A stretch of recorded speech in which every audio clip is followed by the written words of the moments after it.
right, Bob Chick here for MD. I'm here with the champ in the 212 division once again. What's up, guy? Man, I'm beat. Long week, man. But the fact that this show was here last year, first time in New Jersey, and I won. Never defended a title before. It was a hard week. Brother got married yesterday, so it was just like a lot of shit going on. Well, there's a lot going on this stage right here. Great competition. A couple of your buddies on stage with you, Marco, Sean Clarita, the giant killer out there. He's continuously making progress. So not without competition. The 212 was always tight. It's always close with you guys. Yeah, I mean, you know what? Sean is a testament to, just hard fucking work, man, and that's something that I preach. Kid weighed in 159 pounds and smoked people that were 212 and 200, and he gave up 50 plus pounds to some of these guys, and he whooped half the competition's ass. So, Just to further on that guy, I don't think people tend to realize how much of a difference that is. You're talking about a 50-pound difference. You're talking a couple of classes in between, like at the nationals or the amateur ranks like that. It's very difficult. Almost nobody can overcome a 50-pound deficit. and Sean, to his testament, won Toronto last year.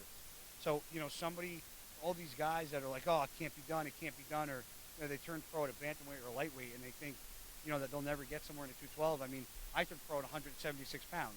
People might not believe me, but I weighed in at 206. People thought I was 220. I'm like, no, I weighed in at 206.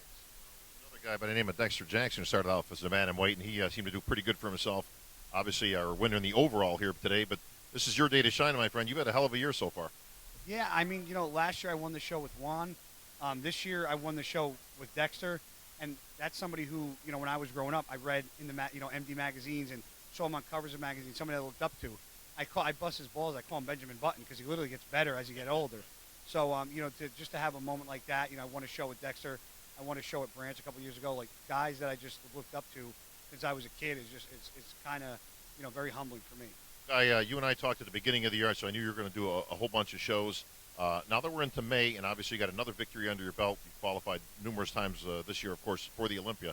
Are you going to shut it down until the Olympia, or are we going to see you back on another stage? Yeah, I did Miami, and the New York Pro is a special show to me. So, the fact that my brother got married yesterday, and there was family that flew in.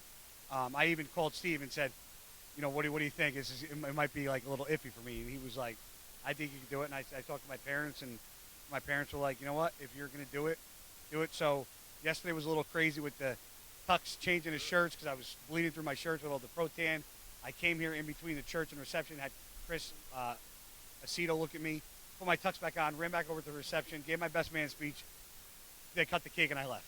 So it was a lot of running around yesterday, but people thought my condition was going to be sacrificed, but I hope I proved a lot of people wrong. Well worth it, guy. Congratulations. Of course, we'll see you in Las Vegas on the Olympia stage. Congratulations, guy.